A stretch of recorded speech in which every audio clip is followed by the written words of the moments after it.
अस्सलाम वालेकुम dear students, कैसे हैं आप सब। उम्मीद करता हूं कि आप सब खैरियत से होंगे। तो चलिए आइए हम नेक्स्ट लेक्चर स्टार्ट करते हैं। सबसे पहले अलजेब्रा 1। तो अलजेब्रा के रिलेटेड कुछ असाइनमेंट्स हैं। तो सबसे पहली असाइनमेंट में है कि ऐसा ग्रुप जिसका ऑर्डर 4 हो। ग्रुप का ऑर्डर 4 होने का मतलब है कि उस ग्रुप में 4 एलिमेंट्स होंगे, ठीक है। फिर उसमें से आपने उसके एलिमेंट्स का ऑर्डर देखना है। उसके एलिमेंट वो एलिमेंट उठाने हैं जिसका ऑर्डर 2 हो, ठीक है। और ऑर्डर 2 तो वो जो 2 एलिमेंट आएंगे ना, 2 ऑर्डर का मतलब है कि वो 2 एलिमेंट जनरेट, यानी कि पहले और दूसरे पे वो आइडेंटिटी शो करेगा। तो वो जो 2 एलिमेंट आएंगे उन 2 एलिमेंट्स का जो आप चेक करेंगे वो सब ग्रुप है कि नहीं, ठीक है। और वो सब ग्रुप नहीं होना चाहिए, ठीक है। इसकी मैं थोड़ा सा आपको हिंट दे देता हूँ, तो आपने ये खुद ब खुद करनी है। थोड़ा सा हिंट ये है कि फ़र्ज़ किया है, मैं एक ये वाला ले लेता हूँ 1 -1 और एओटा और माइनस एओटा, ये मैंने एक सेट ले लिया है, ठीक है। ये मैंने एक मिनट सेट ले लिया है, ठीक है। अब ये सेट एक ग्रुप होगा, ठीक है। क्यों? क्योंकि ये फोर्थ रूट ऑफ यूनिटी है। हमने इसको चेक भी किया था कैले टेबल के ज़रिए, ये ग्रुप बनाता है। अब इसमें अगर मैं 1 का ऑर्डर देखूँ तो 1 की पावर 1 हमारे पास 1 आ जाएगा। तो इसका मतलब है कि ये हमारे पास इस 1 की पावर जब हमने 1 ली तो उसी वक्त आइडेंटिटी एलिमेंट 1 आ गया, क्योंकि इसमें आइडेंटिटी की अगर हम बात करें तो वो आइडेंटिटी 1 आती है, ठीक है। तो इसका मतलब 1 का जो ऑर्डर है वो 1 होगा, ठीक है। -1 को चेक करते हैं। तो -1 की पावर जब मैं 1 लूँगा तो आंसर आ जाएगा -1, ठीक है। और जब मैं -1 की पावर लूँगा 2 तो ये दोबारा आंसर आ जाएगा 1, ठीक है। जब मैं -1 की पावर लूँगा 3 तो दोबारा आंसर आ जाएगा कितना, -1। और जब मैं -1 की पावर लूँगा 4 तो इसका आंसर दोबारा आ जाएगा कितना, 1। तो ये रिपीट करी जा रहे हैं। आइडेंटिटी हमारे पास 2 पे आई थी, तो इसका मतलब है कि हमारे पास -1 का जो ऑर्डर होगा वो 2 होगा, ठीक है। तो मैं लिखूँगा ऑर्डर ऑफ -1 का जो ऑर्डर होगा वो कितना है, वो 2 आ गया है, ठीक है, 2 ऑर्डर। अब -1 किन किन को जनरेट कर रहा है, तो -1 एक -1 को जनरेट कर रहा है, एक +1 को जनरेट कर रहा है, ठीक है। ये देखिए -1 एक -1 को जनरेट करेगा, एक -1 +1 को। तो इसका हमने सेट बना लिया, ठीक है, इसका हमने सेट बना लिया। अब ये सेट भी अंडर मल्टीप्लिकेशन ग्रुप होता है, ठीक है। यानी कि ये देखें, अगर इसको अंडर मल्टीप्लिकेशन चेक करें तो ये हमारे पास -1 और यहाँ पे +1 और यहाँ पे -1 और +1, -1 +1 हो जाएगा, मल्टीप्लाई करेंगे। और -1 को इससे -1 और ये इसको इससे मल्टीप्लाई करेंगे, -1 आ जाएगा, इसको इससे मल्टीप्लाई 1 आ जाएगा। तो ये देखिए क्लियर लॉ भी होल्ड कर जाएगा, ठीक है। एसोसिएटिव 2 एलिमेंट है तो एसोसिएटिव भी ऑलरेडी होल्ड करेगी। और इसमें हमारे पास तीसरा आइडेंटिटी है, तो आइडेंटिटी चेक करें तो ये हमारे पास 1 आइडेंटिटी आएगी। और इसमें फोर्थ प्रॉपर्टी चेक करें अगर हम, तो इसमें इन्वर्स भी एग्जिस्ट करेगा। -1 का इन्वर्स जो है वो -1 है और 1 का इन्वर्स जो है वो 1 नहीं है, ठीक है। तो ये भी ग्रुप है, यानी कि ये अगर चेक करें तो ये वाले जो 2 एलिमेंट आ रहे हैं ये कहाँ से आ रहे हैं, इसी में से आ रहे हैं ना। तो जी का सबसेट ये वाला है, लेकिन ये सब ग्रुप भी है, तो हमने वो फाइंड करना है जो कि सब ग्रुप नहीं हो, ठीक है। तो ये असाइनमेंट आप खुद करिएगा।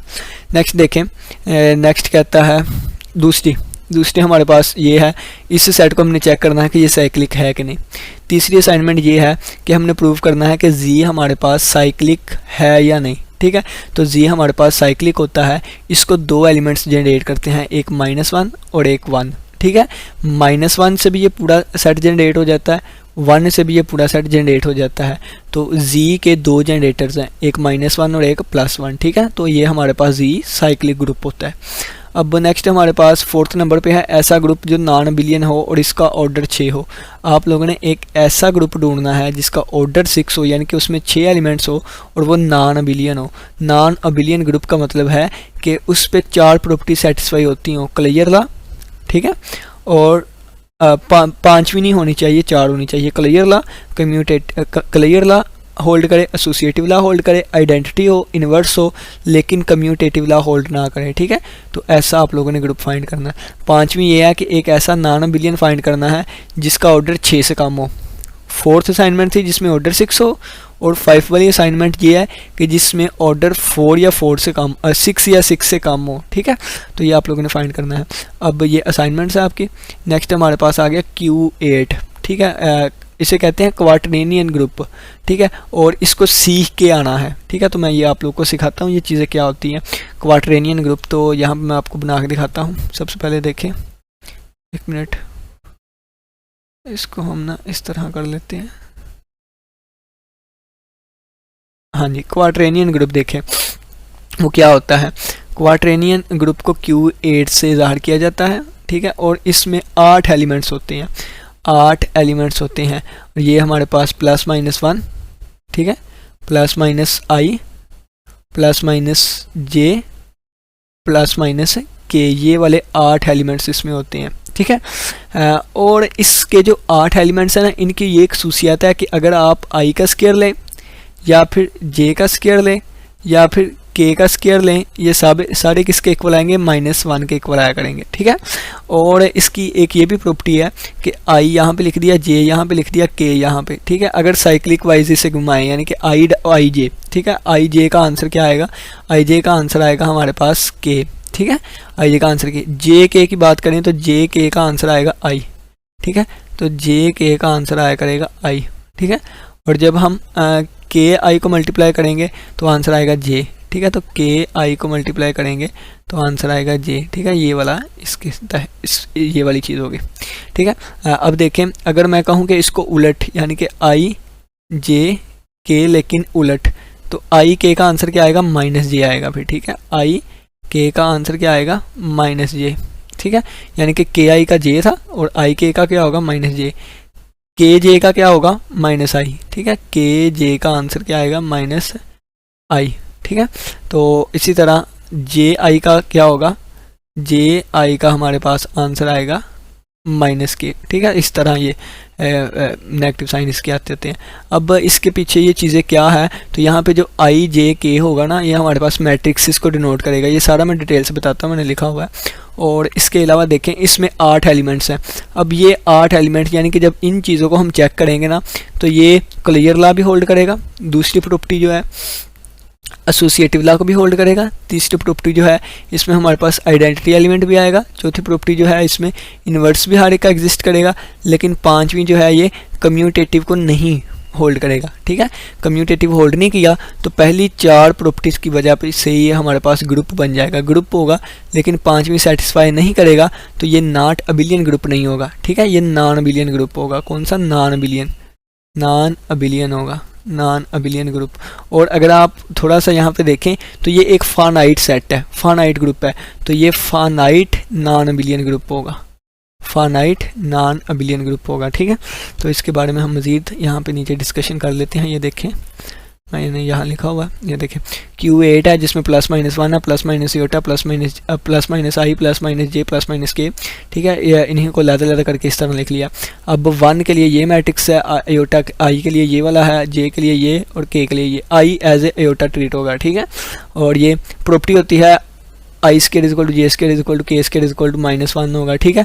तो आप ये देखें, तो इस तरह अगर आप इसको सोल्व भी करें, I को I से मल्टीप्लाई किया, मैट्रिक्स को -1 आएगा, J को J से मल्टीप्लाई किया तो ये भी -1 आएगा, K को K से मल्टीप्लाई करेंगे ये भी -1 आएगा, ठीक है।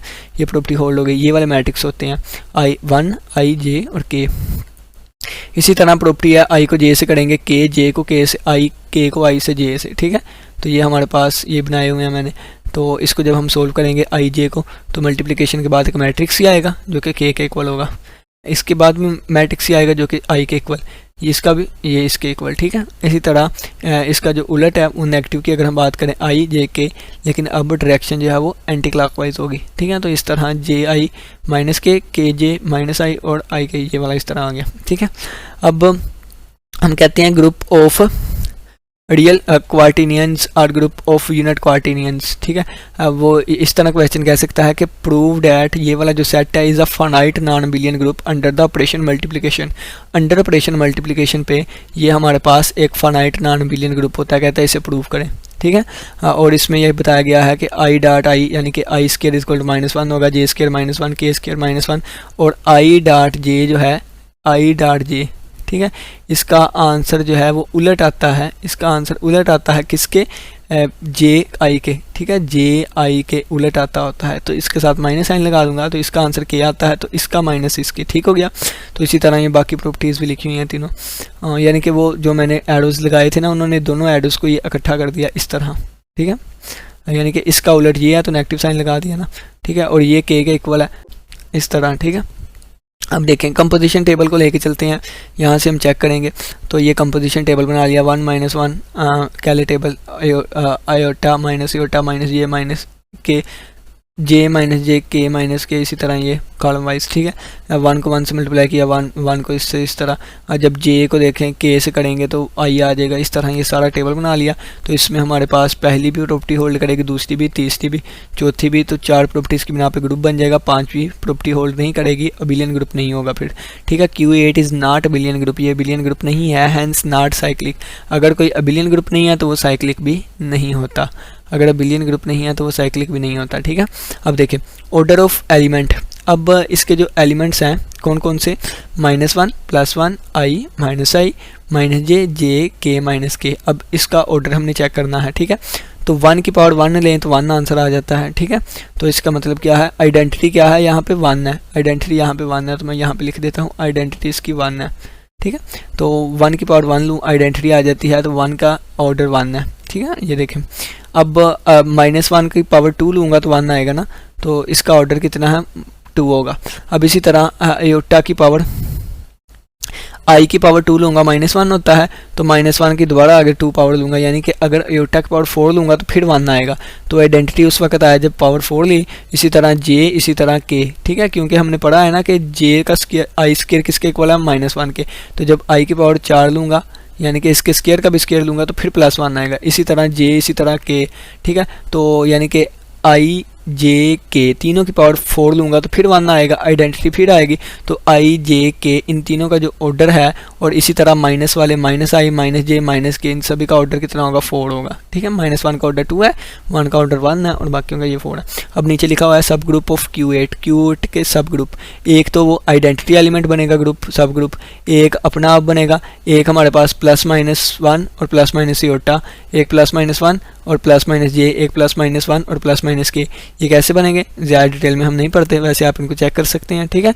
क्यों, क्योंकि इसमें आइडेंटिटी भी आएगी 1, और बाकी जो आयोटा स्क्वायर, आयोटा की मदद से उसको जनरेट कर सकते हैं। जब आयोटा और आयोटा स्क्वायर से, यानी कि जब आयोटा और माइनस आयोटा जनरेट कर रहे हैं, तो जे और -j की भी तो वही प्रॉपर्टीज़ हैं, के और -k की भी वही प्रॉपर्टीज़ है कि इसका स्क्वायर, यानी कि देखें ना, मैं यहाँ पे प्रॉपर्टी बताता हूँ, ये देखें सभी के लिए प्रॉपर्टी सेम है, ठीक है। तो अगर इसके लिए जो ग्रुप बन रहा है तो उसके लिए भी यही बनेगा, उसके लिए भी यही बनेगा, ठीक है। तो सब ग्रुप हमारे पास कौन कौन से बनेंगे, एक सब ग्रुप जिसे हम H1 का नाम दे देते हैं, एक तो ये आइडेंटिटी एलिमेंट का बनेगा, एक हमारे पास H8 का नाम दे देता हूँ उसको, वो सेट खुद ब खुद बनेगा, ठीक है। Q8 खुद ब खुद सारा बन जाएगा, क्योंकि हर एक का अपना एक सब ग्रुप होता है। और एक हमारे पास आ जाएगा H2, इसमें हमारे पास क्या आ जाएगा, +-1 और +-i, ठीक है।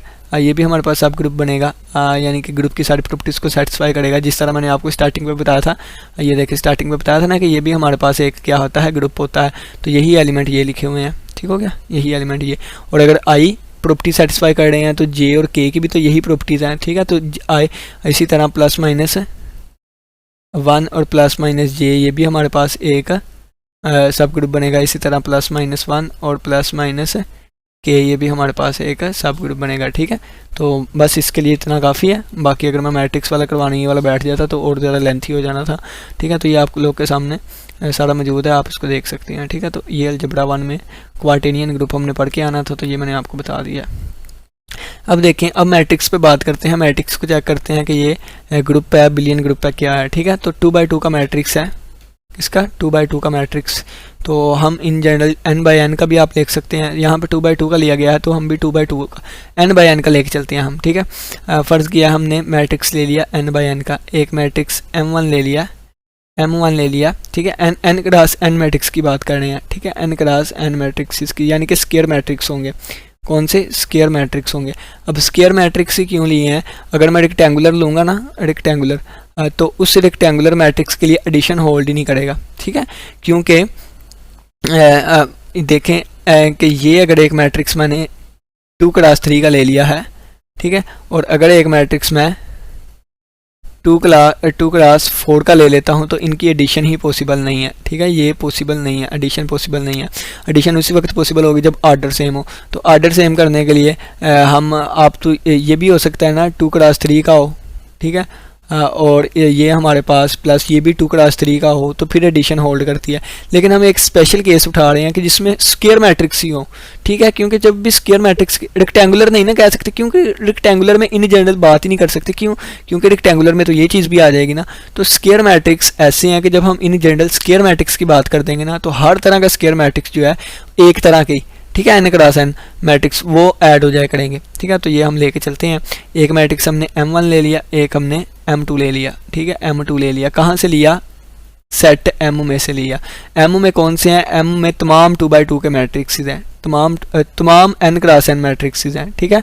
All n cross n matrix, all n cross n matrixes, ठीक है। इसमें तमाम n क्रॉस n मैट्रिक्सेस हैं, ठीक है। अब देखिए, तो सबसे पहले क्लियर ला इसमें होल्ड करेगा। तो दो मैट्रिक्सेस को जब हम दो मैट्रिक्स को अंडर एडिशन यानी चेक करने लगे, दो मैट्रिक्स को ऐड करेंगे तो इसका आंसर भी तो m में से ही आएगा ना। एक 2 क्रॉस 2 का ही मैट्रिक्स आएगा ना, n क्रॉस n का ही मैट्रिक्स आएगा ना। दूसरी प्रॉपर्टी है एसोसिएटिव भी होल्ड करेगी। हमें पता है m1 प्लस m2 और प्लस m3 ले लें, ठीक है। इन दोनों को ऐड करके इसमें प्लस कर दें, या फिर आप m1 वैसे ही लिखा रहने दें, इन दोनों को ऐड कर दें, ठीक है। तो ये हमारे पास एसोसिएटिव ला भी होल्ड करेगा, ठीक है। तीसरी अगर हम प्रॉपर्टी की बात करें, एडिटिव आइडेंटिटी इसमें आएगी। तो एडिटिव आइडेंटिटी हमारे पास अगर एक m है, m1 है, तो इसकी additive inverse identity minus m1 आएगा, ठीक है। इसी तरह 4 की बात करें, इसकी एडिटिव इन्वर्स के बारे में बता दिया। एडिटिव आइडेंटिटी यहाँ पे होती है 0 0, ठीक है, n क्रॉस n का 0 0 मैट्रिक्स। तो मैं यहाँ पे लिख देता हूँ नल मैट्रिक्स किसका? n क्रॉस n का, n क्रॉस n का, या आप अकेला इस तरह भी लिख दें, ठीक होगा, ठीक है। और फोर्थ प्रॉपर्टी की अगर हम बात करें तो फोर्थ प्रॉपर्टी इन्वर्स हो जाता है। अगर m1 लिया है हमने तो इसका इन्वर्स जो है वो एडिटिव इन्वर्स माइनस m1 हो जाएगा। पांचवी प्रॉपर्टी आ जाती है कम्यूटेटिव प्रॉपर्टी। तो कम्यूटेटिव प्रॉपर्टी भी होल्ड करेगी क्योंकि हमें पता है m1 प्लस m2 इक्वल हो जाएगा m2 प्लस m1, ठीक है, m2 प्लस m1, ठीक है। ये m1 मैट्रिक्स लेके चल रहे हैं, ठीक है। तो ये हमारे पास अंडर एडिशन जो है ये अबिलियन ग्रुप होगा, अबिलियन होगा अंडर एडिशन, अबिलियन होगा, ठीक है, अंडर एडिशन। और ये इन्फिनिट है, इन्फानाइट सेट है, इन्फिनिट होगा, ठीक है। क्यों? क्योंकि इसमें हमने जो लिए हैं वो all n cross n matrix ही लिए हैं, तो ये पता नहीं कितने इन्फिनिट चलते जा रहे हैं, ठीक है। तो अब देखें, अब हम बात करते हैं किसकी? अंडर मल्टीप्लिकेशन की, ठीक है। तो n क्रॉस n का ही स्क्वायर मैट्रिक्स है। अब हम अंडर मल्टीप्लिकेशन चेक करेंगे, ठीक है। अब ये स्क्वायर मैट्रिक्स है, क्या है? स्क्वायर मैट्रिक्स है, ऑर्डर इसका n क्रॉस n है। और अब हम अंडर मल्टीप्लिकेशन चेक करेंगे, ठीक है, under multiplication, under multiplication check करेंगे, मल्टीप्लिकेशन,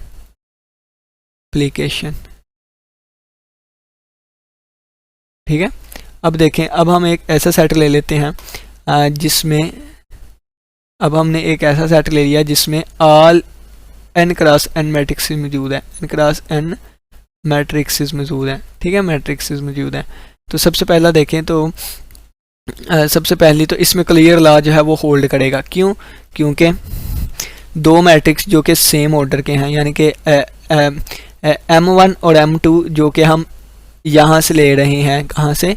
m1 और m2 अगर हम लें इस m में से, तो इसका मतलब क्या है? इनका ऑर्डर n क्रॉस n होगा। अगर m1 का भी ऑर्डर n क्रॉस n है, m2 का ऑर्डर भी n क्रॉस n है, तो m1 m2 को जब मल्टीप्लाई कर देंगे तो इनके बाद जो इसका रिजल्ट आएगा वो भी n क्रॉस n का होगा, यानी कि यहाँ से ही बिलोंग करेगा, ठीक है। अब दूसरा रिजल्ट देखें, दूसरा रिजल्ट क्या आएगा?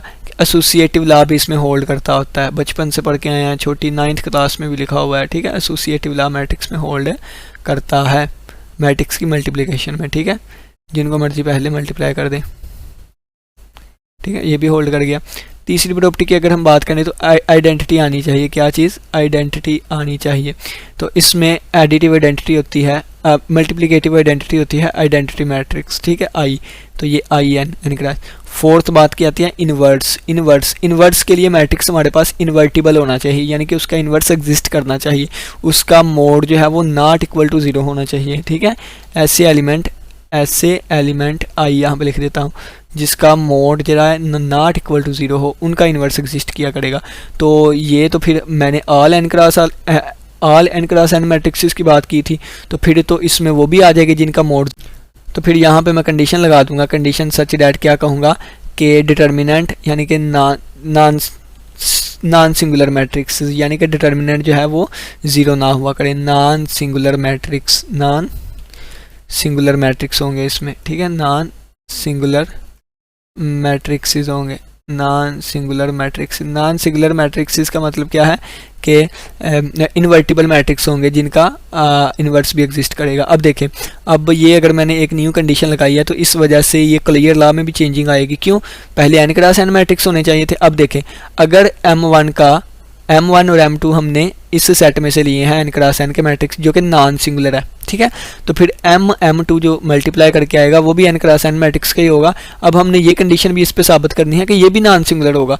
तो अगर M1 और M2 यानी कि दोनों, अगर ये दोनों बोथ आर, यानी कि अगर ये कोमा लगा देता हूँ ना, ये वाली चीज़ और ये वाले बोथ आर नॉन सिंगुलर, अगर दोनों नॉन सिंगुलर होंगे तो फिर हमारे पास इन दोनों को मल्टीप्लाई करके जो आंसर आएगा ना, जो मैट्रिक्स आएगा वो भी नॉन सिंगुलर होगा, ठीक है, ये भी नॉन सिंगुलर ही होगा। यानी कि ये भी होल्ड कर गया, ये भी होल्ड कर गया, तीसरी भी होल्ड करेगी। अब चौथी जो है, जब कंडीशन ही हमने मैट्रिक्स पे लगा दी तो चौथी भी होल्ड कर जाएगी, इन्वर्स सभी का एग्जिस्ट कर जाएगा।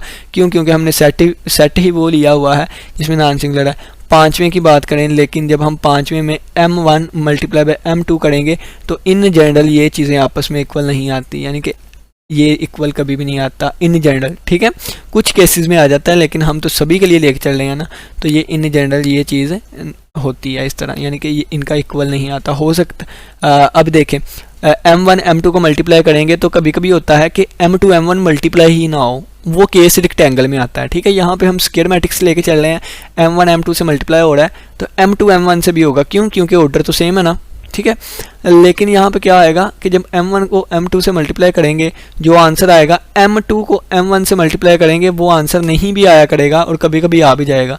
तो कभी कभार इक्वल आ जाता है, ज़्यादातर इक्वल नहीं आता, ठीक है। तो इन जनरल यही चीज़ ही होती है, यानी कि M1 M2 not equal to M2 M1 होगा। तो पाँचवीं प्रॉपर्टी सेटिस्फाई नहीं की, तो पाँचवीं प्रॉपर्टी सेटिस्फाई नहीं की, पहली चार की है तो ये ग्रुप है लेकिन अबिलियन ग्रुप नहीं है, अबिलियन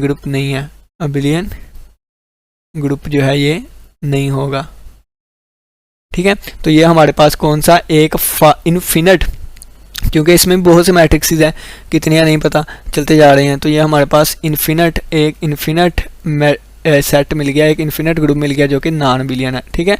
तो यहाँ पे अगर हम देखें तो ये हमारे पास नॉन अबिलियन फाइनाइट है, ये हमारे पास इनफाइनाइट और अबिलियन, और ये हमारे पास इनफिनिट और नॉन अबिलियन, ठीक है, नॉन अबिलियन, ठीक हो गया। तो ये हमारे पास अलजेब्रा 1, ये हमारे पास मैट्रिक्स के रिलेटेड भी कवर हो गया। अब ये Z8 की थोड़ी सी बात, अंडर एडिशन और अंडर मल्टीप्लिकेशन, ठीक है, ये मैट्रिक्स का मैंने बता दिया है। अब Z8 की बात कर लेते हैं थोड़ी सी। Z8 क्या है? तो सबसे पहले देखें कि इसमें क्लासेस होती हैं, कौन सी, 0 क्लास, 1 क्लास, 2 क्लास, 3 की क्लास, 4 की क्लास, 5 की क्लास, 6 की क्लास, 7 की क्लास, ठीक है। ये हमारे पास होता है Z8। तो इससे पीछे वाले लेक्चर देखें तो पहले आपको वहाँ पे मैंने आपको Z3 या Z4 समझाया हुआ है डिटेल के साथ, ठीक है, Z4 समझाया हुआ है वहाँ पे डिटेल। जब Z4 को समझ लेंगे तो आपको पता लग जाएगा Z8 क्या होता है, ये क्लासेस क्या है, सारा मैंने वहाँ पे डिटेल्स बताया हुआ है, ठीक है। अब देखें यहाँ पे इसको अंडर एडिशन और अंडर मल्टीप्लिकेशन चेक करना है, अंडर एडिशन और अंडर मल्टीप्लिकेशन चेक करना है। तो पहले ये देखें, ये Z8 है ना, तो इसका मॉड्यूलो 8 होगा, अंडर मॉड्यूलो 8 होगा, ठीक है, ये अंडर मॉड्यूलो 8 होगा। तो सबसे पहले देखें कि इसको हमने चेक क्या करना है, बस यही लिखा हुआ है। हाँ, अब ये देखें, ये जो मैट्रिक्स हम लेके गए थे ना, तो यहाँ पे मैंने n क्रॉस n का समझाया है, किसका, n क्रॉस n का। तो यहाँ पे 2 क्रॉस 2 का लिया हुआ है, ठीक है। मैंने n क्रॉस n का समझा दिया, इन जनरल कोई भी हो सकता है, लेकिन यहाँ पे 2 क्रॉस 2 का लिखा हुआ है। और ये देखे साथ कंडीशन लगा दिया कि डिटर्मिनेंट 0 नहीं हो सकता, ठीक है। इसको कहते हैं क्या कहते थे, हाँ GL, और इस तरह, और ऑर्डर n इस तरह डिनोट करते थे। ये मैं बता देता हूँ आपको, ये जो है ना इसको इस तरह डिनोट करते थे, यानी कि जनरल लीनियर ग्रुप और विद ऑर्डर n, और इसके जो एलिमेंट होंगे वो रियल नंबर्स होंगे, ठीक है ना, इस तरह। अब जब हम कंडीशन लगा दें कि डिटर्मिनेंट 1 हुआ करे, क्योंकि ऊपर डिटर्मिनेंट नॉट इक्वल टू 0 था, यहाँ पे अगर हम कंडीशन लगा दें कि डिटर्मिनेंट 1 हुआ करे, तो फिर ये हमारे पास एक स्पेशल बन जाता है, स्पेशल जनरल लीनियर ग्रुप, और ये हमारे पास n ऑर्डर का, और इसके एलिमेंट जो है वो रियल हो, ठीक है। तो ये इस तरह इसका एक स्पेशल नेम भी बन जाता है, ठीक है। ये वाला लिखा हुआ था। अब इसकी Z8 की बात कर लें, हम Z8 की बात कर लें, तो इसमें ये क्लासेस होती हैं। अंडर एडिशन इसको हम चेक करते हैं, तो सबसे पहले देखें कि ये हमारे पास एक ग्रुप बनाएगा, ठीक है, इसका ग्रुप बनाएगा। अब इसके जो एलिमेंट्स हैं उनका हम ऑर्डर चेक कर लेते हैं, ठीक है, इसके एलिमेंट्स का ऑर्डर चेक कर लेते हैं। तो 0 है, तो 0 की पावर जब मैं 1 लूँगा, ठीक है, 0 की पावर 1 लूँगा, तो 0 की पावर 1 ली तो आंसर दोबारा कितना आ गया, 0 आ गया, ठीक है। 0 की पावर 2 लूँगा फिर भी 0 आ जाएगा, 0 की पावर 3 लूँगा फिर भी आंसर क्या आ जाएगा, 0 ही आ जाएगा। तो ये हमारे पास आंसर 0 0 आता रहेगा, और ये और एलिमेंट कोई नहीं आएगा, 0 हमेशा 0 ही आंसर देगा। ये देखें 0 हमेशा 0 ही आंसर, तो ये हमारे पास इसको जनरेट नहीं करेगा, ठीक है। हमने चेक करना है कि ये साइक्लिक ग्रुप है कि नहीं। अब 1 की बात करें तो 1 की पावर 1 हमारे पास 1 आ जाएगा, ठीक है। 1 की पावर 2 लूँगा तो दोबारा आंसर कितना आ जाएगा, 1 ही आ जाएगा। बल्कि अंडर एडिशन चेक कर रहे हैं, 1 मिनट, अंडर एडिशन चेक कर रहे हैं तो मैं आपको बताता हूँ, 1 मिनट। अंडर एडिशन यहाँ पे ना प्रॉपर हेडिंग लगा लें, अंडर एडिशन, ठीक है, अंडर एडिशन, ये अंडर एडिशन चेक करने लगे हैं, ठीक है, अंडर एडिशन, अंडर एडिशन। तो देखें सबसे पहले 0 को लेके चलते हैं 0, तो 0 की पावर 1 का मतलब है कि 0 को एक दफ़ा प्लस किया तो आंसर आ गया 0। 0 की पावर 2 का मतलब है कि 0 को 2 दफ़ा प्लस करेंगे, ठीक है, तो दोबारा आंसर कितना आएगा, 0 ही आएगा। इसी तरह 0 को 3 दफ़ा करें, 4 दफ़ा, हमेशा आंसर 0 ही आता रहेगा, ठीक है। ये 0 के लिए हमने चेक कर लिया। 1 के लिए करते हैं, तो 1 की पावर 1 है तो आंसर कितना आएगा, 1 आएगा, ठीक है। 1 की पावर 2 का मतलब है कि 1 को 2 दफ़ा प्लस करेंगे, तो 1 + 1 किया, आंसर कितना आ गया, 2 आ गया, ठीक हो गया। तो इसी तरह जब 1 की पावर 3 करूँगा तो इसका मतलब है कि 1 को 3 दफ़ा ऐड करना है, तो ये आ जाएगा 1 + 1 + 1, तो इसका आंसर कितना आया था, इसका आंसर 2 + 1 3 आ जाएगा आंसर, इसका आंसर आ जाएगा 3, ठीक है। इसी तरह अगर मैं डिस्कस करूँ 1 की पावर 4, तो ये हमारे पास आ जाएगा 1 की पावर 4, यानी कि इसका आंसर 4 आ जाएगा। 1 की पावर 5 का आंसर 5 आ जाएगा। 1 की पावर 6 का आंसर कितना आ जाएगा, 6 आ जाएगा। 1 की पावर 7 का आंसर 7 आ जाएगा। 1 + 1 की पावर 8 का आंसर अगर मैं बताऊँ, 1 की पावर 8 का, तो 1 की पावर अगर 8 होगी तो ये 8 टाइम्स प्लस होगा, तो 7 टाइम्स का आंसर 7 आया हुआ है, यानी कि 1 की पावर 7 और +1 आ जाएगा, ठीक है। तो 1 की पावर 7 का आंसर कितना आया हुआ है, 7 आया हुआ है, और 7 + 1 8 आंसर आ जाएगा, 8। तो अंडर मॉड्यूलो 8 की बात करें, अंडर मॉड्यूलो 8 की, तो जब 8 को अंदर रख के, इस वाले 8 को अंदर रख के उस ऊपर वाले 8 पे तकसीम कराऊंगा तो 8 एक बड़ा 8 बाकी बचेगा 0, तो यानी कि इसका आंसर दोबारा 8 आ जाएगा। इसी तरह जब 1 की पावर मैं 9 लेके चलूँगा तो ये आ जाएगा 1⁻8 और +1, यानी कि 8 दफ़ा जमा किया और +1 दफ़ा। 1 की पावर 8 का आंसर 0 आ रहा है और +1, तो आंसर दोबारा 1 आ जाएगा, ठीक है। तो यहाँ पे अगर हम देखें तो 1 जो है वो दोबारा से 0 से लेके आगे जनरेट करना स्टार्ट कर दिया इसने, ठीक है। तो ये देखें 1 2 3 4 5 6 7, फिर 0 1 2 3 4, यानी कि ये जो 0 है, ये जो 1 है सभी को जनरेट कर रहा है, तो मैं कहूँगा कि 1 इज़ अ साइक्लिक ग्रुप, ठीक है। 1 जो है वो जनरेट कर रहा है इसको, ठीक है। 1 is a generator off Z8, ठीक है। 1 is the generator off Z8, ठीक है। तो 1 is the generator off Z8, ठीक हो गया। अब हम बाकी एलिमेंट्स को चेक कर लेते हैं, अंडर एडिशन बाकियों को चेक कर लेते हैं। तो चलें जी, अब 2 को लेके चलते हैं, किसको, 2 को। तो 2 की पावर 0 आंसर कितना, 2 की पावर 1 आंसर कितना आ जाएगा, 2, ठीक है। 2 की पावर 2 आंसर कितना आ जाएगा, 2 + 2 4। 2 की पावर 3, यानी कि 2 को 3 दफ़ा जमा करेंगे तो 6 आ जाएगा। 2 की पावर 4, 2 को 4 दफ़ा जमा करेंगे तो आ जाएगा 2 4 = 8 आ जाएगा। दो को हम 5 दफ़ा ऐड करेंगे, ठीक है, तो ये हमारे पास 10 आ जाएगा। 10 जो है 8 से बढ़ गया, ये भी 8 था, इसको जब हम 8 के मॉड्यूलो में देखें तो इसका आंसर 0 आएगा। इसको 8 के मॉड्यूलो में देखें तो यानी कि 10 और ये 8, 8 एक बार 8, बाकी बचेगा कितना 2, तो इसका आंसर आएगा 2। तो ये देखें 2 4 6 0 2 4 6 ये चलता जाएगा, तो ये सभी को जनरेट नहीं कर रहा, सिर्फ 2 4 8 2 4 6 8 2 4 6 8 ये चली जाएगा, तो ये हमारे पास जनरेटर नहीं है इसका, ठीक है। अब हम बात कर लेते हैं किसकी 3 की, किसकी बात करते हैं 3 की। तो 3 की अगर हम बात करें तो 3 की पावर 1 आंसर आ जाएगा कितना 3, ठीक है। 3 की पावर 2 यानी कि 3 को 2 दफ़ा जमा कराएंगे तो 3 जमा 3 आंसर आ जाएगा 6, ठीक है। 3 को 3 दफ़ा जमा करेंगे 3 की पावर 3, तो ये हमारे पास आ जाएगा 3 बार यानी कि 3 दफ़ा जमा करेंगे 9। इसी तरह 3 को 4, अब ये देखें इसको अंडर मॉड्यूलो 4 की चेक करें तो ये आ जाएगा 8 के चेक करें तो आंसर आ जाएगा 1, ठीक है।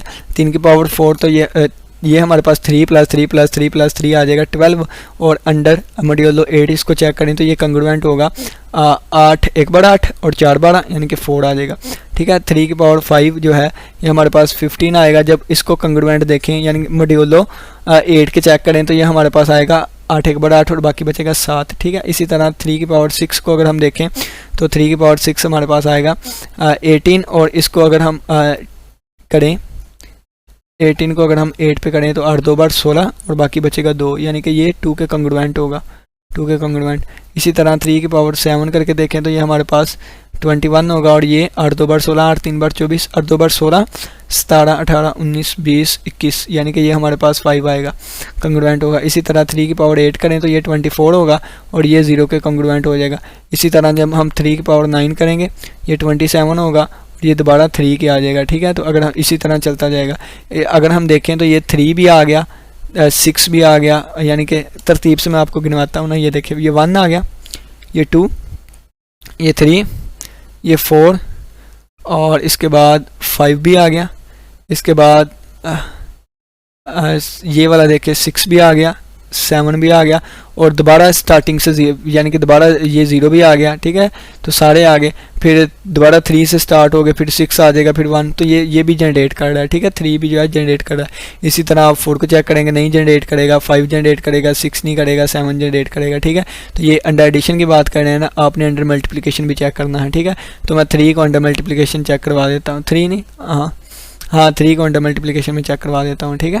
तो इसी तरह आप अंडर मल्टीप्लिकेशन इसको चेक करेंगे।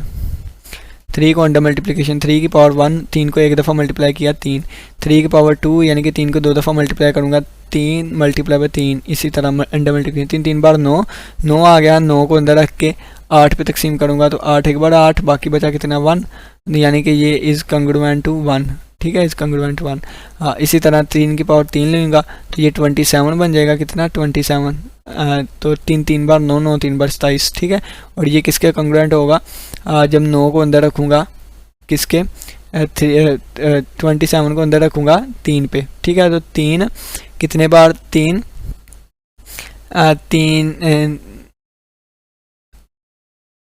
3 9 बार 27, हाँ 3 9 बार 27, बाकी 0 का कंग्रुएंट आ जाएगा, ठीक है। अब ये देखें यहाँ पे मल्टीप्लिकेशन में हमने वो लेने हैं जिनकी जीसीडी 8 के साथ 1 हो, तो 8 के साथ जीसीडी किनकी 1 होती है, 1 आ जाएगा, 1 की 8 के साथ जीसीडी 1, 3 की 8 के साथ जीसीडी 1, 5 की 8 के साथ जीसीडी 1 और 7 की 8 के साथ जीसीडी 1, ये हमारे पास ग्रुप बनाएगा, ठीक है। और इसको अब हम चेक करेंगे ये साइक्लिक है कि नहीं। और अब 3 की पावर 4 दूंगा तो ये 81 आ जाएगा, कितना 81, तो 81 किसके कंग्रुएंट है इसको चेक करते हैं। तो 81 को बाहर रख के हमने अंदर रख के हमने 8 पे करवाया तो 8 एक बार 8, तो बाकी हमारे पास कितना आ गया, बाकी हमारे पास आ जाएगा 1, और आगे वाला छोटा है ना तो यहाँ पे 0 लग जाएगा, ठीक है। तो ये हमारे पास कितना आ गया 1, 1 के कंग्रुएंट है, ठीक है, ये 1 के कंग्रुएंट है। तो देखें अगर तो ये हमारे पास आ गया 3 1 0 और 1, बल्कि इसको भी हमने 8 से ही करवाना था, ये तो मॉड्यूलो 3 हो गया ना। तो जब इसको 27 को भी हम 8 से करवाएंगे, किससे 8, और 3 बार 24 और बाकी कितना बचेगा 24, 25, 24, 27, यहाँ भी 3 बच जाएगा, ठीक है, यहाँ भी 3 बच जाएगा। ये देखें ये रिपीट हो जा रहा है 3 1 3 1 3 1 3 1, तो ये इस पूरे को जनरेट नहीं करता, तो ये जनरेटर नहीं होगा इसका, ठीक है, क्योंकि इसका आंसर 3 1 3 1 ही आ जा रहा है, ठीक है। इस तरह इसको चेक करेंगे, तो अंडर एडिशन और अंडर मल्टीप्लिकेशन, ठीक है। उम्मीद करता हूँ कि इसकी समझ आई होगी, बाकी अब कंप्लीट करिएगा इसको। नेक्स्ट हमारे पास आ जाती है topology. Topology, tau is an topology on x. Tau को हम कहेंगे कि ये एक्स पे टोपोलॉजी है अगर ये 3 कंडीशन सेटिस्फाई करें। पहली ये कि खाली सेट और वो पूरा सेट एक्स, ठीक है, उस टाउ में से बिलोंग करे। और दूसरा ये है कि उसमें फाइनाइट इंटरसेक्शन हो ओपन सेट के। ओपन सेट क्या होता है, एक टोपोलॉजी के जो एलिमेंट्स होते हैं, एक टाउ सेट के जो एलिमेंट्स होते हैं उनको हम ओपन सेट कहते हैं। तो उन सेट्स का जो फाइनाइट इंटरसेक्शन है वो भी टाउ में से बिलोंग करे, और इनका जो आर्बिट्रेरी यूनियन है वो भी टाउ में से बिलोंग करे। इसका समझाता हूँ, ये देखें, तो पहली है ABC, ये लें जी, यहाँ पे आपको समझाता हूँ, A B और C, ये मैंने सेट ले लिया X, ये सेट ले लिया X। अब एक टाउ 1 एक ऐसा सेट है कि जिसमें खाली सेट भी है, जिसमें ये पूरा सेट X भी है, जिसमें एक A भी है, और जिसमें हमारे पास A, B भी है, ठीक है। ये हमारे पास चीज़ आ गई। अब हमने चेक करना है कि ये हमारे पास टोपोलॉजी है कि नहीं, यानी कि टोपोलॉजी टाउ 1 एक्स पे टोपोलॉजी है कि नहीं। तो पहली कंडीशन देखें, पहली कंडीशन क्या थी कि फाई और एक्स जो है वो बिलोंग करे टाउ में से। तो देखिए इसमें फाई भी आ रहा है और एक्स भी आ रहा है, तो पहली कंडीशन सेटिस्फाई होगी। दूसरी कंडीशन क्या थी, फाइनाइट इंटरसेक्शंस हो, तो ये इन दोनों का इंटरसेक्शन ले, तो इन दोनों का इंटरसेक्शन क्या आएगा, दोबारा खाली सेट आएगा, इसमें है। इन दोनों का इंटरसेक्शन दोबारा खाली सेट इसमें है, इन दोनों का इंटरसेक्शन खाली सेट इसमें है, इन दोनों का इंटरसेक्शन ये ए सेट इसमें है, इन दोनों का इंटरसेक्शन ये दोबारा यही इसमें है। इसी तरह फिर इन दोनों का इंटरसेक्शन दोबारा ए छोटा सेट आएगा, ये भी इसमें है, तो दूसरी कंडीशन भी ट्रू हो गई। तीसरी ये है कि आर्बिट्रेरी हमने लेके चलने हैं यूनियन, ठीक है, तो इन दोनों का यूनियन बड़ा सेट एक्स आएगा वो इसमें है, यानी कि दोबारा इसमें है। इन दोनों का यूनियन ए सेट आएगा वो दोबारा इसमें है, इन दोनों का यूनियन दोबारा यही आएगा इसमें है, इन दोनों का यूनियन दोबारा ये आएगा बड़ा सेट ये इसमें है, इन दोनों का यूनियन ये बड़ा सेट आएगा इसमें है, इन दोनों का यूनियन ये बड़ा सेट आएगा इसमें है, यानी कि फाइनाइट यूनियन भी है। तो हम क्या कहेंगे, tau 1 is a topology on x, ठीक है। तो ये इस तरह ये लिखा हुआ है। इसी तरह टाउ 2 को चेक करेंगे, ये भी हमारे पास टोपोलॉजी बनेगी। इनके भी यूनियन इंटरसेक्शन देखेंगे, फाई एक्स भी है इसमें। हाँ, अगर हम इस तरह का एक लेके चलें, यानी कि टाउ टाउ टी, फ़र्ज़ किया मैंने इसको टी का नाम दे दिया, और इसमें सिर्फ और सिर्फ 2 ही एलिमेंट हैं, एक ये और एक ये वाला है, तो इसको मैं कहता हूँ क्या है, ये फाइनाइट, ये हमारे पास ट्रिवियल टोपोलॉजी है, इसको ट्रिवियल टोपोलॉजी का नाम दिया गया है, ठीक है। देखें क्या पहली प्रॉपर्टी सेटिस्फाई करती हैं, दोनों एलिमेंट है, ठीक है। दूसरी प्रॉपर्टी देखें तो इनका जो इंटरसेक्शन होगा वो भी इसमें है, खाली सेट। तीसरा अगर देखें तो इनका जो यूनियन होगा वो एक्स होगा, वो भी इसमें है, ठीक है। तो ये हमारे पास ट्रिवियल होती है। और ये जो इसमें इसके जो एलिमेंट ये वाले होते हैं ना, इनको हम कहते हैं ओपन सेट्स, ठीक है। इनको ये जो सेट होते हैं इनको कहते हैं ओपन सेट्स, ठीक है। और ये ओपन सेट कहाँ से लिए जाते हैं, पावर सेट में से लिए जाते हैं, पावर सेट ऑफ एक्स। यानी कि देखें जो भी हम यहाँ पे लेके चलेंगे सेट, वो इसके पावर सेट का ही यानी कि सबसेट होगा, ठीक है। यानी कि इसके जो भी 8 पावर सेट बनेंगे ना, 8 पावर सेट का जो 8 एलिमेंट्स होंगे उनमें से ही उठाया जाएगा, ठीक है।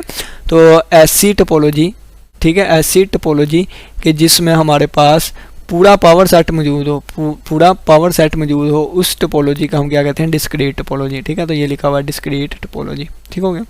अब x tau is a topological space, हाँ हम ये कहते हैं tau is a topology on x, और अगर इसको हम इस तरह बंद कर दे फिर इसको हम कहेंगे कि ये एक टोपोलॉजिकल स्पेस है, ठीक है। अब देखें फ़र्ज़ किया है कि ये हमारे पास एक एग्जांपल देने लगा हूँ, जैसे टाउ 1 हमारे पास किसके इक्वल है, खाली सेट एक्स, हमारे पास आ जाएगा ए और बी आ गया, ठीक है ना। ये वाली चीज़ इस तरह आ गई है, और ए बी भी आ गया है, और ए बी भी आ गया है, फ़र्ज़ किया है, ठीक है। ये आ गया हमारे पास टाउ 1। टाउ 2 की बात करें, टाउ 2 की बात करें तो ये भी हम ले लेते हैं एक टोपोलॉजी, ये वाली, ठीक है, ये वाली एक टोपोलॉजी ले लेते हैं, ठीक है। तो अब अगर आप देखें तो ये वाली सारी चीज़ जो है, यानी कि ये 1 2 3 4 1 2 3 4, यानी कि नीचे वाली सारी चीज़ ऊपर वाली में ही आ रही है। तो इसका मतलब क्या है, इसका मतलब ये हुआ कि tau 2 is a subset of tau 1, ठीक है। तो इसको हम क्या कहते हैं, फिर इसको हम कहते हैं ये हमारे पास फाइनर और कर्सर, ठीक है। Tau 2 is the finer topology than tau 1, और यानी कि ये देखिए अगर tau 1 is a subset of tau 2 होगा तो हम टाउ कहेंगे कि टाउ 2 यानी कि जो बड़ी है उसको कहेंगे tau 2 is the finer topology than tau 1, और tau 1 is the coarser topology than tau 2, यानी कि ये जो बड़ी है ये फाइनर टोपोलॉजी दैन ये वाला होगा, और ये जो छोटी है ये कर्सर टोपोलॉजी दैन टाउ 1 होगा, ठीक हो गया। तो ये हमारे पास टोपोलॉजी का लेक्चर था। अब हम चलते हैं रियल एनालिसिस के लेक्चर पे। ये हमारे पास रियल एनालिसिस के थ्योरम्स आ गए हैं, एक्सियम्स, इनको हम लेके चलते हैं। चलें जी, देखें ये मैंने पिछले लेक्चर में भी करवा दिए थे, लेकिन आगे भी थोड़े से थ्योरम है तो इनको भी साथ लेके ही चलते हैं, ठीक है। अगेन दोबारा हम इसको स्टार्ट करते हैं। कहता है सबसे पहला ये है कि if x plus Y is equal to x plus z, then prove करना है कि x plus Y is equal to z के है, ठीक है। तो सपोज हमने क्या कर लिया, ये चीज़ हमें गिवन है, ठीक है। ये वाली चीज़ गिवन वाली को लेके चलते हैं। अभी देखें y जो है वो किसके इक्वल होता है, y तो y के इक्वल होता है, सभी को पता है, ठीक है। तो अब हमें ये भी पता है कि ज़ीरो जो है एडिटिव आइडेंटिटी होती है, यानी कि कोई भी असर नहीं लेके आती, तो ये मैंने इसमें ऐड कर दिया ये, ठीक है। अब हमें पता है कि अगर ज़ीरो लिखा हुआ है तो ये किसी एक का एडिटिव इन्वर्स हम लिखें तो वो ज़ीरो के इक्वल आता है, ठीक है। तो ये इस तरह हमने लिख दिया, ज़ीरो की जगह पे लिख सकते हैं x और x का एडिटिव इन्वर्स, ठीक है, और ये आ जाएगा प्लस y। अब एसोसिएटिव लॉ हमें कहता होता है कि ब्रैकेटें जो है ना वो आप तब्दील कर सकते हैं, ठीक है। तो ये हमारे पास माइनस एक्स और ब्रैकेट जो है वो इस पे आ जाएगी, ठीक है, इस पे ब्रैकेट आ जाएगी, इस पे ब्रैकेट आ गई। अब इस पे ब्रैकेट आ गई तो ये आ जाएगा y is equal to minus X और प्लस, अब ये वाली चीज़ किसके इक्वल है, तो ये वाली चीज़ हम पढ़ के आए थे किसके इक्वल है, ये देखें x प्लस वाई, अगर f x प्लस वाई इसके इक्वल हो, यानी कि ये हमें गिवन था, देन ये वाली चीज़ प्रूव करनी थी। तो गिवन वाला x प्लस वाई की जगह पे हमने x प्लस जी लगा दिया, ठीक है। दोबारा एसोसिएटिव लॉ लगाएंगे और ब्रैकेट जो है वो यहाँ पे आ जाएगी, ठीक है। दोबारा एसोसिएटिव लॉ लग गया, दोबारा हम लगाएंगे कौन सी एडिटिव आइडेंटिटी लगाएंगे, एडिटिव आइडेंटिटी वो नहीं इन्वर्स लगाएंगे, ठीक है। इन्वर्स की मदद से x का इन्वर्स माइनस x का इन्वर्स x, तो ये आ जाएगा। अब ये एडिटिव इन्वर्स आइडेंटिटी लगेगी कि एलिमेंट पे फ़र्क नहीं लेके आता, तो लें जी हमने ये प्रूव कर दिया, ठीक है। तो ये वाली चीज़ हमने प्रूव कर दी, यही तो प्रूव करना था, y is equal to z. अब देखें दूसरा वो कहता है कि अगर x plus Y is equal to x की हो then y is equal to zero साबित करें, ठीक है, then y is equal to zero साबित करें। तो ये देखें हमें क्या चीज़ गिवन थी, x plus Y is equal to x plus z, ये ऊपर हमें गिवन दिया गया था ना। अगर हम z की जगह पे ज़ीरो पुट कर दें, ठीक है, z की जगह पे अगर हम ज़ीरो पुट कर दें तो ये आ जाएगा x plus Y is equal to x plus zero, ठीक है, x प्लस ज़ीरो आ जाएगा। और यहाँ पे अगर हम देखें तो यहाँ से हमारे पास y की वैल्यू कितनी आ जाएगी, y की वैल्यू यहाँ पे ज़ीरो आ जाएगी, ठीक है। y की वैल्यू कैसे, x की जगह पे x लिखा हुआ है, y की जगह पे y आ जाएगी, ज़ीरो आ जाएगा, ठीक है। इसी तरह ये देखें ये z की जगह पे अगर हम माइनस एक्स रिप्लेस कर दें, यानी कि इसमें अगर हम z की जगह पे माइनस एक्स रिप्लेस कर दें तो ये आ जाएगा x plus Y is equal to z, और प्लस इसकी जगह पे माइनस एक्स रिप्लेस कर दिया तो ये हमारे पास आ जाएगा x की जगह पे x ही है तो y की जगह पे माइनस एक्स आ जाएगा, तो y की जगह पे माइनस एक्स आ जाएगा, ठीक है। यही हमने प्रूव करना था। अब नेक्स्ट टाइम क्या किया है, नेक्स्ट टाइम देखें तो हमें पता है नेक्स्ट हमें क्या कह रहा है, ये वाली चीज़ भी हो गई हमारी, ठीक है, ये वाला भी हो गया। अब हम लास्ट वाला करते हैं कि minus minus X is equal to X क्या आएगा, ठीक है। कैसे, तो ये देखें हमें पता है कि माइनस एक्स और प्लस एक्स किसके इक्वल होता है, ज़ीरो के इक्वल होता है। क्यों ज़ीरो के इक्वल होता है, क्योंकि ये हमारे पास माइनस एक्स जो है एक्स का इन्वर्स है, एक्स जो है वो माइनस एक्स का इन्वर्स है, ठीक है। देन हमने सी में पढ़ा, ठीक है, सी हमें क्या दे रहा है, सी हमें दे रहा है कि देखें कि ये देखें इस चीज़ पे फोकस करें, ये वाली चीज़ थी ना ये वाली, ठीक है। तो इस वाली चीज़ से हमारे पास क्या चीज़ बनी, ये वाली नीचे वाली, ये देखें ना कि एक मिनट इस वाली चीज़ को लेके चलते हैं। सी हमें सी रिजल्ट वाला कहता है कि अगर x प्लस वाई ज़ीरो के इक्वल है ना तो y माइनस एक्स के इक्वल आ जाएगा। देखें यहाँ पे मैं बताता हूँ, सी वाला रिजल्ट कहता है अगर x प्लस वाई ज़ीरो के इक्वल है ना देन फिर हमारे पास y जो है वो माइनस एक्स के इक्वल आ जाएगा, ठीक है।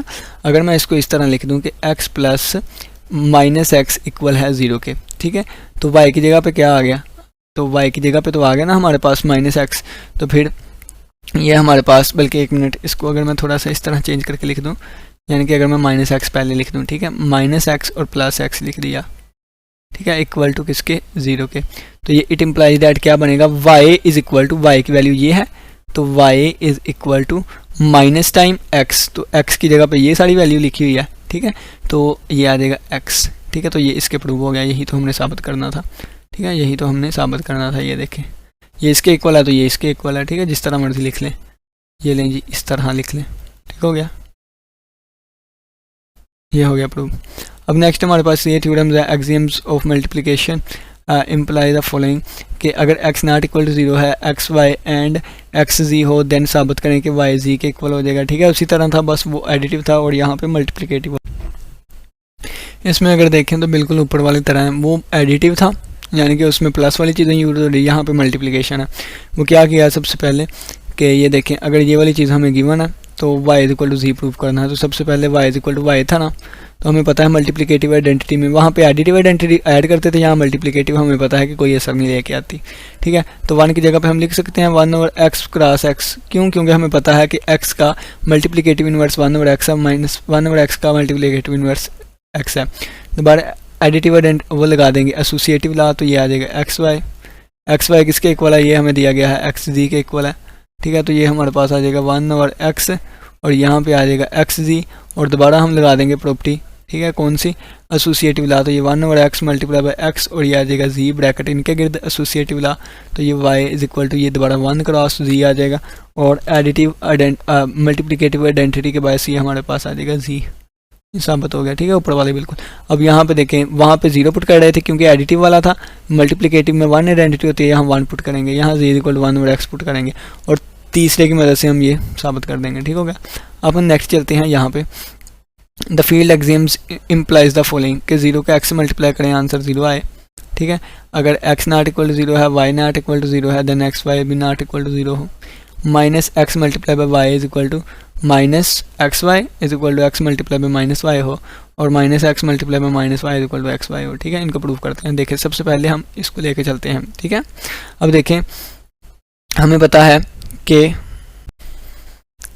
0x प्लस 0x लिखा हुआ है, अगर ये वाली चीज़ लिखी हुई है ना, तो हम डिस्ट्रीब्यूटिव लॉ के तहत इसको लिख सकते हैं 0 plus 0x, distributive right distributive law, यानी कि ये इसके साथ भी मल्टीप्लाई होगा, ये इसके साथ भी मल्टीप्लाई होगा, ठीक है। ये देखें, लेफ्ट राइट के इक्वल होगी ना, कैसे डिस्ट्रीब्यूटिव लॉ के तहत आपने इसके साथ लिखना भी है, डिस्ट्रीब्यूटिव लॉ लगा दिया हमने, ठीक है। तो ये आ जाएगा 0x प्लस 0x, और ये 0 प्लस 0 0 होगा, और ये आ जाएगा 0x हो जाएगा, ठीक हो गया। अब देखें कि इसको हम लिख सकते हैं 0x प्लस 0x और इक्वल टू आ जाएगा हमारे पास 0x, एडिटिव आइडेंटिटी लगाने लगा हूँ, एडिटिव आइडेंटिटी फ़र्क नहीं लेके आती, ये मैंने एडिटिव आइडेंटिटी लगा दी।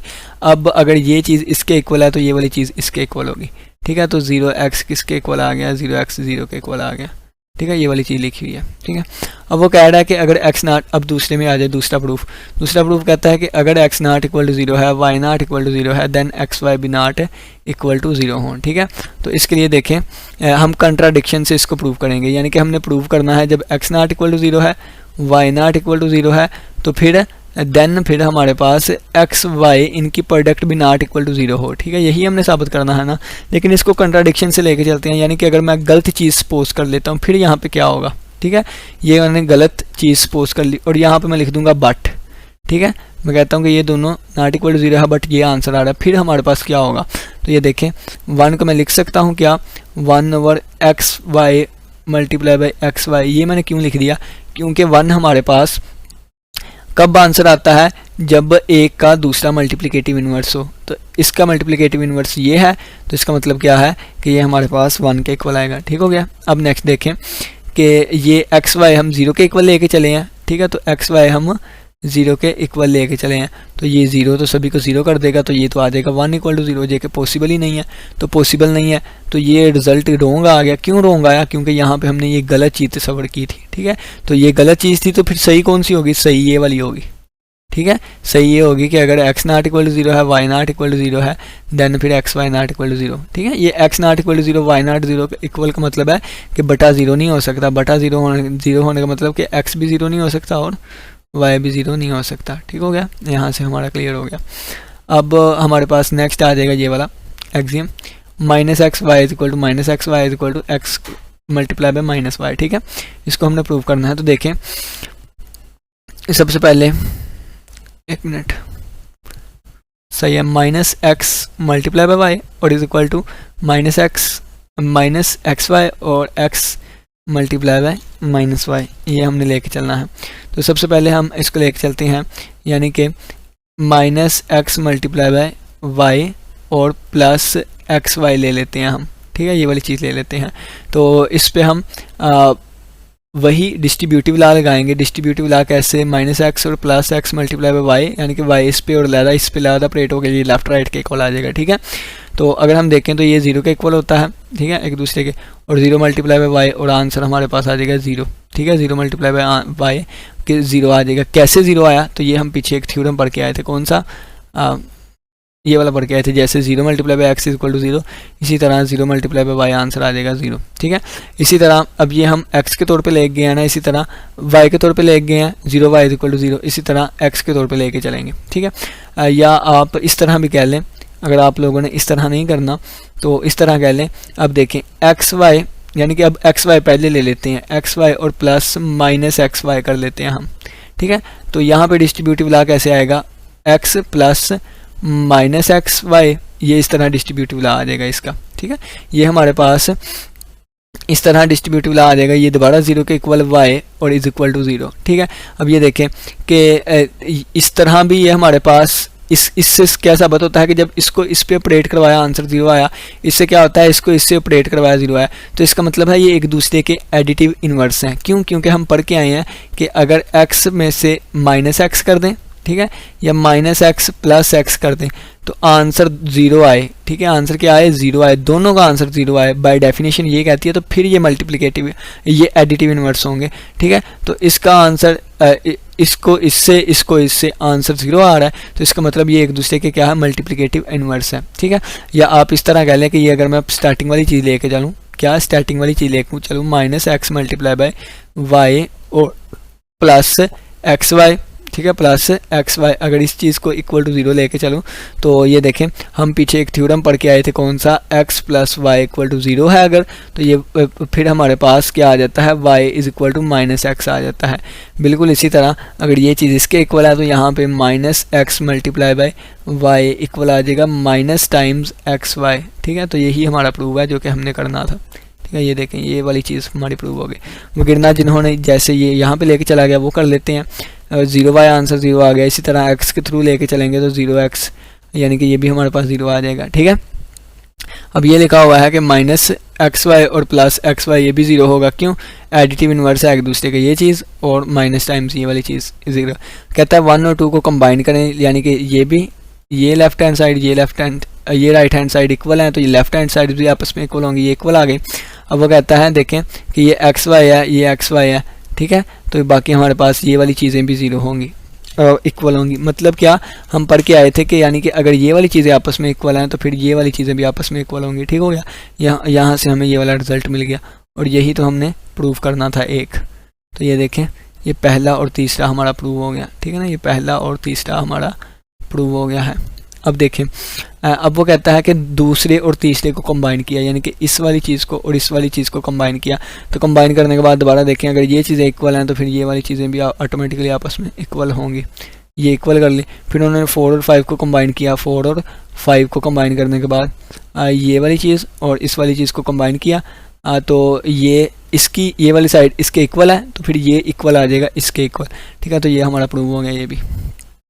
इसी तरह फोर्थ पार्ट है, तो ये आप खुद करिएगा थोड़ा सा, ठीक है ना। एक पार्ट तो आप खुद करें ना, ये फोर्थ पार्ट, और इसी के साथ हमारा रियल एनालिसिस का भी ख़त्म हो गया।